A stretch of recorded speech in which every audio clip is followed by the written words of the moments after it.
Terima kasih Datuk Ketua. 3, 4, 5, 6, 7, 8, 9, 10. Soalan saya nombor 6. Silakan jawab, jangan berpeluh.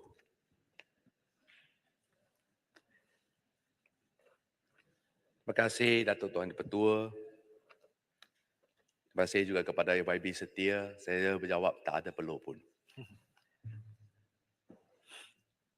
Berkenaan dengan soalan ini, persepsi YB Setiu sebenarnya adalah tidak benar. Kegiatan along, loan shark dengan izin atau perniagaan wang tanpa lesen adalah satu jenayah komersial. Manakala untuk makluman ahli yang berhormat, aktiviti pemberian pinjaman wang kredit komuniti adalah dikawal di bawah subsection 17A-1 Akta Pemberi Pinjam Wang tahun 1951. Akta tersebut jelas menyatakan bahawa faedah bagi pinjaman dengan cagaran hendaklah tidak melebihi hak silin 12 tahun, 12% setahun.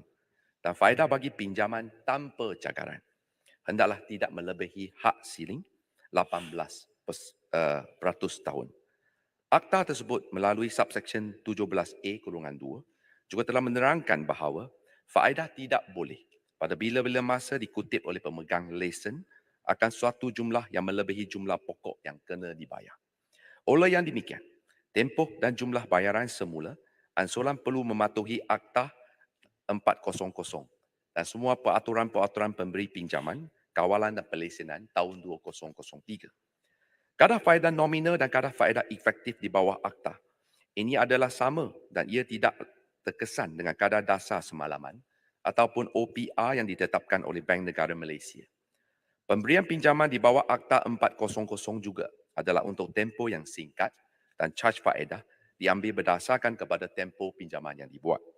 Selaras dengan prinsip pembiayaan bertanggungjawab atau dengan izin, responsible lending, syarikat kredit komuniti akan melaksanakan penilaian risiko berdasarkan pelaporan kredit yang diperolehi daripada agensi pelaporan kredit yang berdaftar di bawah Kementerian Kewangan untuk menilai kemampuan peminjam sebelum memperolehi sesuatu fasiliti pinjaman sekaligus mengelakkan kes-kes pinjaman tidak berbayar. Berdasarkan kepada penilaian tersebut, syarikat kredit komuniti boleh mengenakan kadar faedah yang bersesuaian asalkan ia tidak melebihi kadar faedah maksimum yang ditetapkan oleh Akta. Kegiatan pemberian pinjaman wang tanpa lesen merupakan satu jenayah komersial dan tindakan pemantauan serta siasatan lanjut dilaksanakan oleh pihak Jabatan Siasatan dan Jenayah Komersial Polis Diraja Malaysia. Untuk maklumat yang berhormat, bagi memastikan perlindungan kepada pengguna, mana-mana syarikat kredit komuniti yang didapati melanggaри kadar faedah yang dibenarkan boleh diambil tindakan oleh kementerian melalui subsection 17A-4 iaitu dikenakan denda tidak melebihi RM20,000 atau dipenjara selama tempoh tidak melebihi 18 bulan atau kedua-duanya.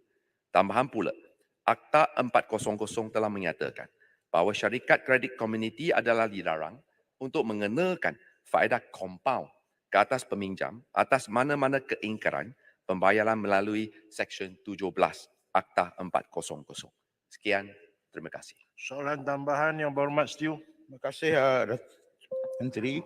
Soalan tambahan saya, berapakah pemegang lesen kredit komuniti seluruh negara mengikut kaum? Dan sejauh manakah pinjaman melalui kredit komuniti ini patuh syariah? Dan apakah langkah-langkah kerajaan untuk membenteras alung yang telah menguguk para pelanggan sehingga sampai ke peringkat mengancam nyawa mereka? Sekian, terima kasih. Terima kasih kepada Yang Berhormat Setiu yang mempunyai 3 soalan tambahan. Di mana pertama, berapakah jumlah pemegang lesen syarikat kredit komuniti yang terkini? Sehingga 31 Januari tahun ini, terdapat 4,817 pemegang lesen syarikat kredit komuniti yang aktif. Lebih kurang 60% adalah dari golongan Bumi Putra. Yang kedua, sama ada KPK berapakah pembiayaan yang patuh syariah? Untuk maklumat yang berhormat, KPKT sedang dalam pengubalan Akta Kredit Pengguna yang diterajui oleh Kementerian Kewangan dan Suruhanjaya Security Commission.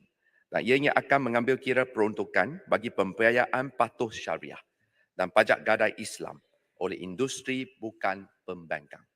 Tentang kegiatan Along, Yang Berhormat boleh lapor kepada Polis Diraja Malaysia. Terima kasih. Kuasa maju. Yang Berhormat Pahir Besar. Terima kasih Timbalan Yang di-Pertua. Terima kasih Yang Berhormat Menteri atas jawapan yang agak komprehensif. Persoalan saya kepada Yang Berhormat Menteri ada dua perkara. Perkara yang pertama isunya adalah perlindungan kepada pengguna. Kerana pengguna khususnya anak muda adalah golongan yang paling fragile dalam keadaan ekonomi tak menentu. Cuma Yang Berhormat Menteri dan Yang Berhormat Tan pun ada sentuh isu CCOB, Consumer Credit Oversight Board, to enact satu akta namakan Consumer Credit Act. Saya tahu Yang Berhormat isu kredit komuniti ini amat besar. Salinan perjanjian pun tak diberi kepada peminjam. Interest tinggi, syarikat berubah dan juga tidak ada tanda tangan peminjam dalam pinjaman-pinjaman yang diberikan. Cuma persoalan kepada Yang Berhormat Menteri, bila kita buat CCOB dan CCA ni, bagaimana hubung kait di antara akta yang sedia ada, Akta 400 ni? Adakah akta itu berada di bawah CCOB ataupun akta 400 berada seiring? Dan yang keduanya, bagaimana strategi untuk kita menerangkan, sebab pelaksanaan CCA ni tahun hadapan Yang Berhormat Menteri, sudah pasti rakyat kena tahu bagaimana penjelasan supaya tidak lagi rakyat tertipu dengan skam-skam yang ada di negara kita. Terima kasih Yang Berhormat Menteri. Terima kasih Yang Berhormat atas keprihatinan. Seperti yang dikatakan oleh Yang Berhormat, kerajaan amat prihatin untuk melindungi kepentingan pengguna. Untuk maklumat Yang Berhormat, sebenarnya mengikut Akta Peminjam Wang Berlesen tahun 1951, sebenarnya ia dulu asalnya adalah ordinan, kemudian dipinda pada tahun 2003.